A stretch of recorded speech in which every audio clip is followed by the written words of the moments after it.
Dami ka natin. Tatama mo si ma'am. Sige ba ma'am? Welcome back mga kaaldab. Ito na naman po ang inyong lingkod, si Mr. Destiny. At pag-uusapan po natin itong mainit at talagang pinagpipiestahan po sa Instagram mga kaaldab at sa Twitter. Remind ko lang po sa video na to, hindi po pinapansin ni Maine Paul Garson ang tumatawag po sa kanyang Mrs. Ataide. Hindi po ba? Gaya nga po ng mga nanonood ngayon sa TV5, marami daw po talagang tumatawag kay Mengay. Pero hindi po niya pinapansin. Pero pag tinawag po siyang Mengay, dun lang po siya lumilingon. Patunay lang po yan at respeto na lang po. Di po ba? Kaya nga po nagpapasalamat pa rin po tayo sa mga taong nagmamahal kaya sa Aldab. At syempre kay Maine Paul Garson. Ito'y base po mismo diyan sa APT o sa APT, sa TV5 studio mga kaaldab. At pag-usapan naman po natin etong kay Alden Richards. Grabe no? Yung issue walang katapusan. Yung issue na andyan pa rin talaga. At sinasamantala po nila. Sa totoo lang po, habang nasa US po si Alden, katakot-takot po na issue yung binabato sa kanya para pagdating nga po niya rito sa Pilipinas, talaga naman pong pagpepiestahan. Hindi po ba gaya nga po ng sinasabi natin, pinapaliwanag natin, may kanya-kanya po tayong pananaw, may kanya-kanya po tayong opinyon, may kanya-kanya po tayong reaksyon. Sabi ko nga sa channel po ni Mr. Destiny, kung ano po yung latest, kung ano po yung trending, kung ano po yung pinagpepiestahan, relax lang po tayo. Sa mga nagsasabi na, nako, puro ka fake news, puro hindi totoo yung mga binabalita mo, okay lang po yan. Normal lang po. Lalo na po ngayon, kumakalat nga po yung issue kay Catherine at kay Daniel Padilla. Bakit nga po, ito simpleng tanong lang po, bakit po kaya ngayon ito pinakalat ni Catherine? Bakit nga po kaya ginawa ito ni Catherine? Hindi po ba? Common sense na lang po. Alam po kasi niya na pinagpepiesta ng issue na kung saan binilhan nga po raw siya ng motor ni Alden Richards. Hindi po ba? Hindi ko alam mga kaaldab yung mga issue na yan kung bakit po pinapakalat sa Facebook. Di po ba? Tapos sa Instagram, ito po yung mga pansiguro ni Catherine na gusto pong magkaroon ng jowa, di po ba? Siguro gagamitin nila si Alden para pasakitan si Daniel sa ginawa niya. Biruin mo, inampalo mo na at kumuha ka pa ng gwapong bodyguard. Di po ba? Nakakala mo, jowa ang dating. Di po ba? Pero kalaro lang yan mga kalab. Sabi ko nga po sa inyo, may kanya-kanya po tayong opinyon, may kanya-kanya po tayong pananaw. Di po ba? Sa mga ayaw pong maniwala, sa mga nagsasabi ng fake news ako, ito po yung ebidensya at resibo. Di po ba? Bahala na po sila mag-react, bahala na po sila magkomento. Di po ba? Ang sa akin lang po, kung ano lang po yung latest, doon lang po tayo. Sa ngayon mga kaaldab, normal lang po yung mga issue na ganyan. Normal lang po yung mga issue na ginagawa po nila para lang po pagtakpan.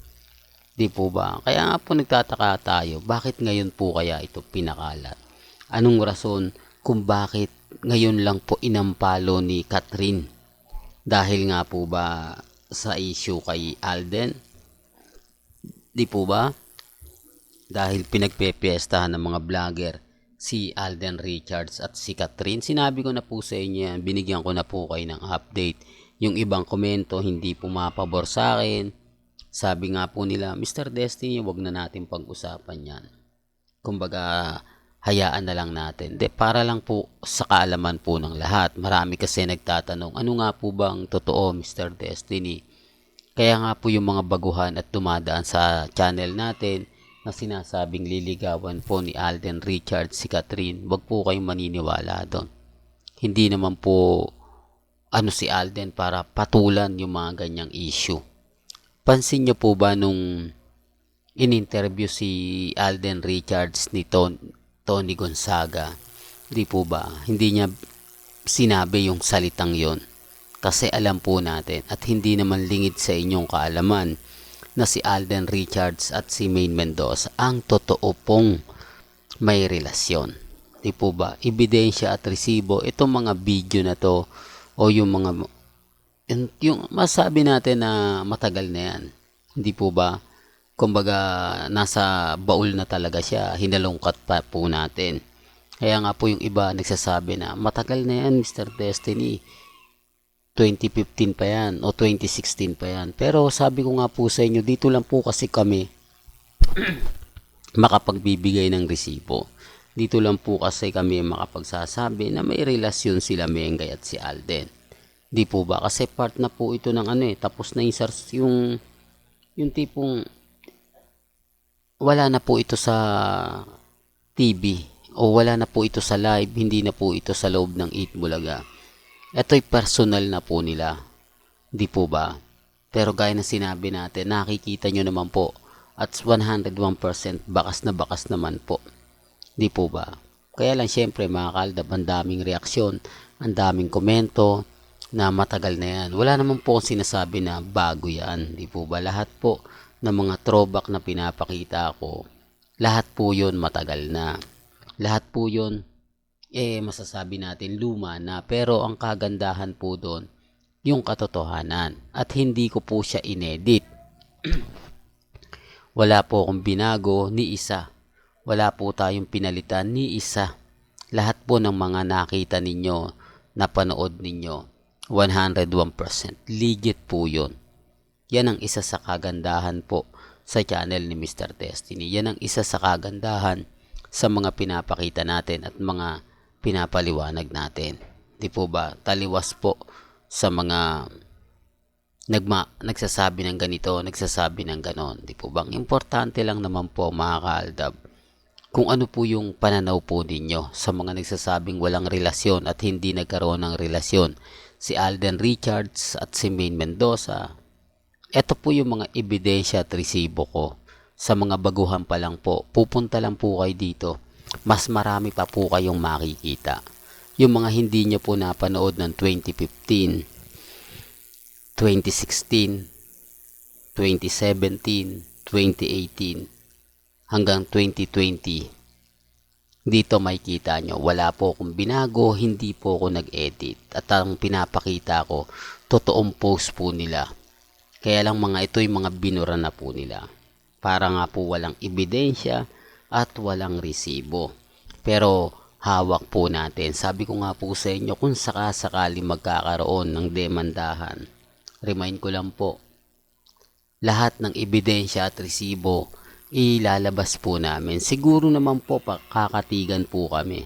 Siguro naman po yung mga video na ipapakita namin mapapaisip din po sila. Maliban na lang po kung magsisinungaling si Tatay Dab at i-deny niya lahat ng sinabi niya. Kung magsisinungaling si Nanay Dab at sasabihin niyang post ko lang yan para lang sa iba, hindi yan kina Mengay at kay Alden. Ang problema, may pangalan po nila. Di po ba? Pwede nilang sabihin, pwede nilang i-deny, pero alam po nila sa puso nila na totoo po yung mga ina-update natin. Well, hanggang dito na lang po yung updates natin mga kaaldab. Kaya kung gusto niyo pa po ng pinaka-latest at sariwang update, abay tumutok lang po kayo dito po sa channel ni Mr. Destiny para updated po kayo sa mga latest at sa mga bagong video po na ilalabas po natin maya-maya lang. Kaya kung bago ka lang sa channel na to at isa kang true-blooded Aldab Nation na nagmamahal kina Mengay at Isoy, tama po ang channel na pinuntahan mo. Kaya consider na po kitang bagong subscriber. At huwag mong kalimutang i-share ang mga video po natin sa mga mami, sa mga titas, at sa mga senyor. Hanggang sa muli, salamat po sa panonood at pakikinig.